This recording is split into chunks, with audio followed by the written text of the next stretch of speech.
Welcome back to the channel. Thank y'all for hanging with me on this Tuesday. So my top 5 baits for the month of June.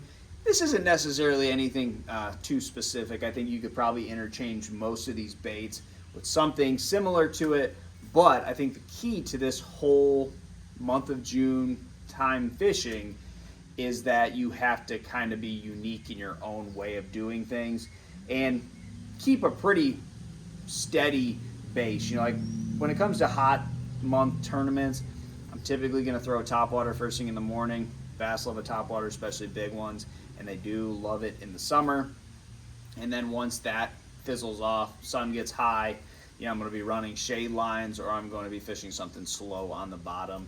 I think that's just a good way to fish, because I think most of those fish that have gotten to the river channel in the last couple weeks, they're getting pretty pressured. Most of those fish don't really stand a chance not being fished for, so they start to get pushed around out there, hard to catch. The hardest fish on the lake to catch are the ones that are showing up on people's down scan side imaging.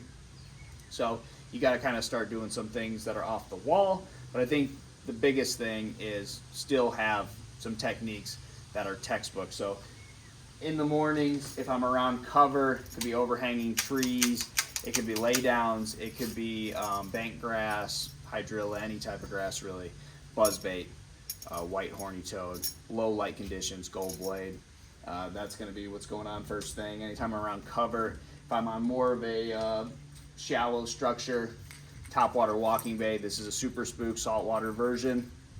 I don't throw this on fish if there's more than 5 feet of water above their head. So if they're schooling, this is a really good bait. Also, if I'm running shallow structure like drains, points, channel swing banks, a really good way to get a big bite first thing.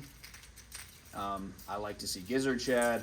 Obviously, fish blowing up, that's a really good sign for topwater fishing, but this is just something that is always going to be on my deck. And even if it's the middle of the day, because sometimes topwater bites are the best around 1 o'clock.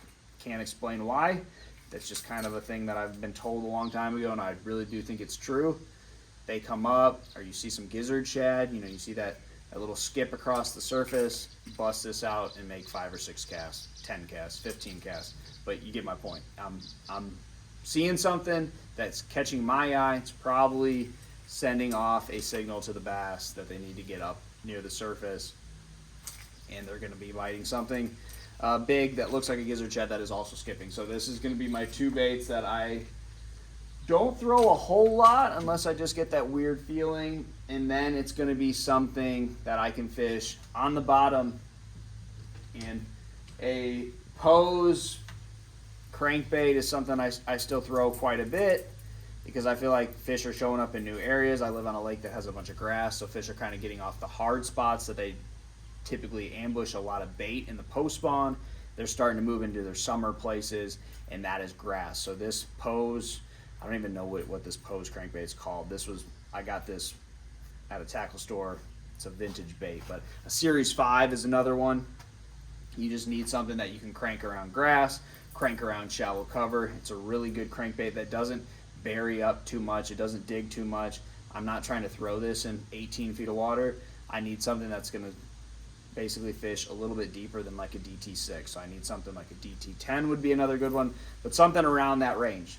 Deeper than your normal shallow water places, just to see if that's where it's going on. So I always keep this honest in the month of June.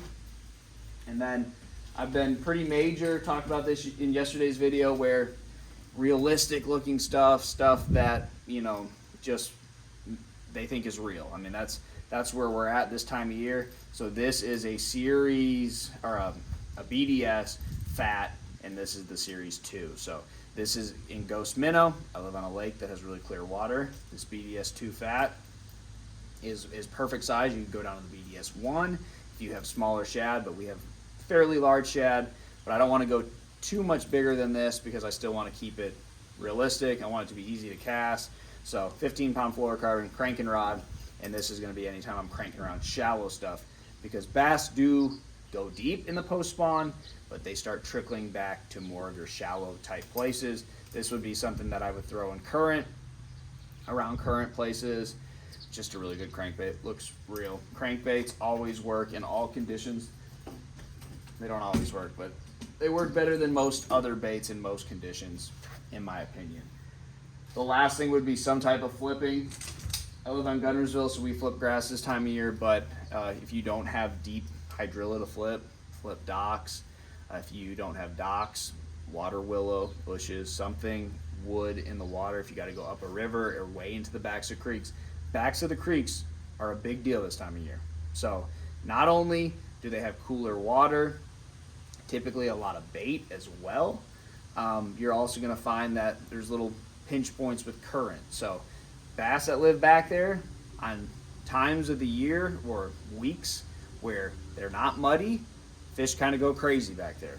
Then they get muddy, you have a lot of rain or something, they get muddy, fish don't eat for a couple days. At least they're not pressured. They can't see our lures for a couple days or weeks. Then it gets clear.